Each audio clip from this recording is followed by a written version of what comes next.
जय श्री कृष्णा। राधे राधे दोस्तों, स्वागत है आपका अपने चैनल पर। आज हम आपको बताएंगे कि रमा एकादशी कब है, शुभ मुहूर्त, पूजा विधि क्या है। तो रमा एकादशी जो कि कार्तिक मास के कृष्ण पक्ष की 11 तिथि को आती है। तो इस बार 2023 में एकादशी कब है। लक्ष्मी जी का दूसरा नाम रंभा भी है, तो इसलिए कार्तिक मास की इस एकादशी को रंभा के नाम से भी जाना जाता है। इसलिए इस एकादशी का नाम माँ लक्ष्मी जी के नाम पर पड़ा है। तो माँ लक्ष्मी जी को रमा और रंभा दोनों नामों से जाना जाता है।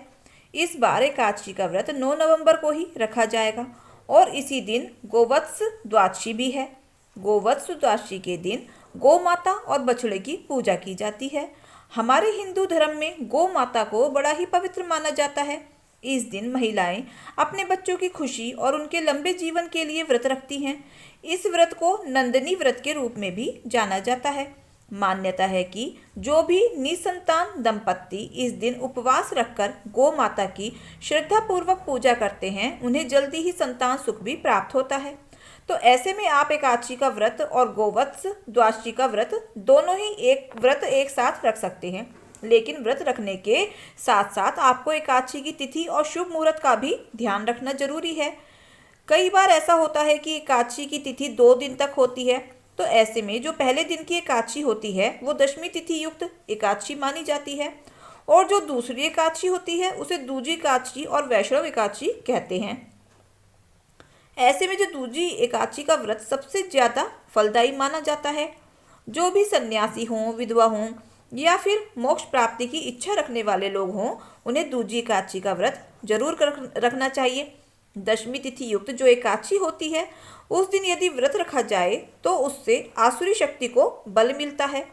ऐसे में रखे गए व्रत का पुण्य असुरों को प्राप्त हो जाता है। इसलिए आप जब भी एकादशी का व्रत रखें तो शुभ मुहूर्त का ध्यान अवश्य रखें। एकादशी के दिन चावल का पूरी तरह से निषेध किया जाता है। अगर आप एकादशी का व्रत नहीं भी रखते हो तब भी इस दिन भगवान विष्णु की कृपा पाने के लिए आपको चावल से बनी चीज़ों का त्याग करना चाहिए।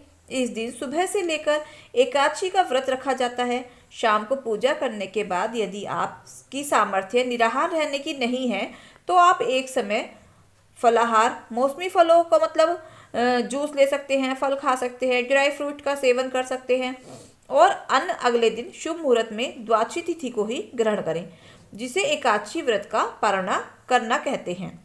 इस बार एकादशी तिथि प्रारंभ होगी 8 नवंबर बुधवार को सुबह 8:24 से, जिसकी समाप्ति 9 नवंबर गुरुवार की सुबह 10:42 पर हो जाएगी। देखा जाए तो 8 नवंबर बुधवार को सुबह से तिथि प्रारंभ हो रही है, लेकिन इस दिन एकादशी जो है वो दशमी तिथि युक्त एकादशी रहेगी। इसलिए इस दिन अगर आप हो सके तो त्याग जरूर करें, क्योंकि अगले दिन जब सुबह को आप व्रत खोल लेना चाहेंगे तो आपको शुभ मुहूर्त प्राप्त नहीं होगा। ऐसा इसलिए क्योंकि अगले दिन सुबह से लेकर दोपहर तक हरिवासर का समय रहने वाला है। ऐसे में आप 4 नवंबर गुरुवार को ही व्रत रखें, 9 नवंबर गुरुवार को ही व्रत रखें। द्वादशी तिथि प्रारंभ होगी 9 नवंबर गुरुवार की सुबह 10:43 से और इसी के साथ ही हरिवासर का समय भी शुरू हो जाएगा, जो कि लगभग 5 से 6 घंटे तक रहेगा। और द्वादशी तिथि जो समाप्त होगी वो 10 नवंबर शुक्रवार की दोपहर 12:35 पर होगी। हरिवासर के समय में खोले गए व्रत को भगवान विष्णु स्वीकार नहीं करते हैं। ऐसे में रखा गया व्रत अधूरा ही रहता है। इसलिए आप हमेशा हरिवासर का समय भी जरूर ध्यान रखें।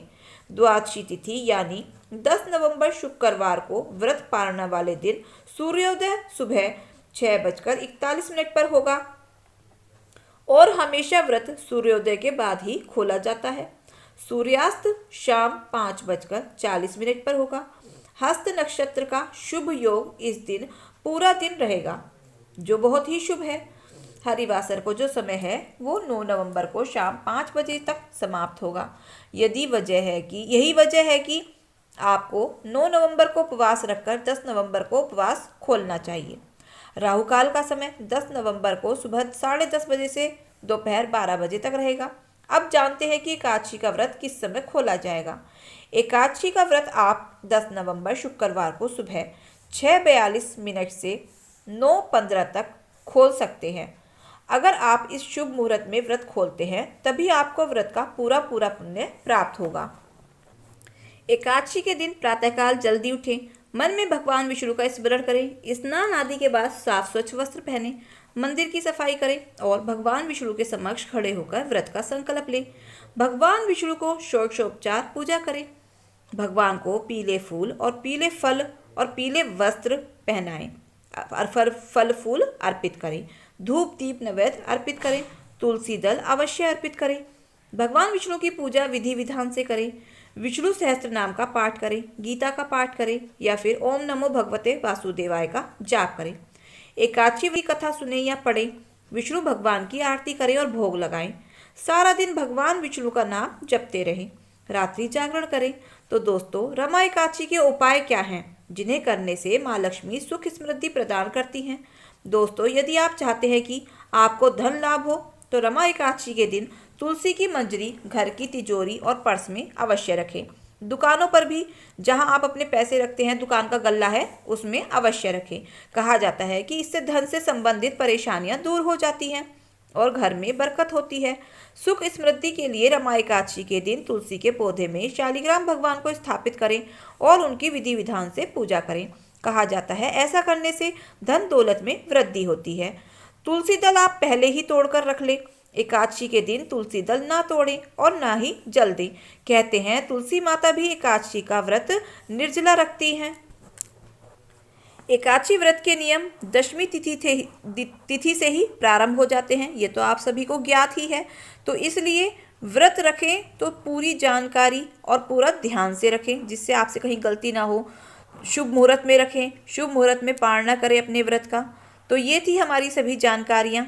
तो आपको कैसी लगी? और अगर आपको हमारी जानकारी अच्छी लगी हो तो प्लीज़ वीडियो को लाइक, शेयर और सब्सक्राइब अवश्य करें। मिलते हैं फिर नई जानकारी के साथ, नई कथा कहानियों के साथ। धन्यवाद।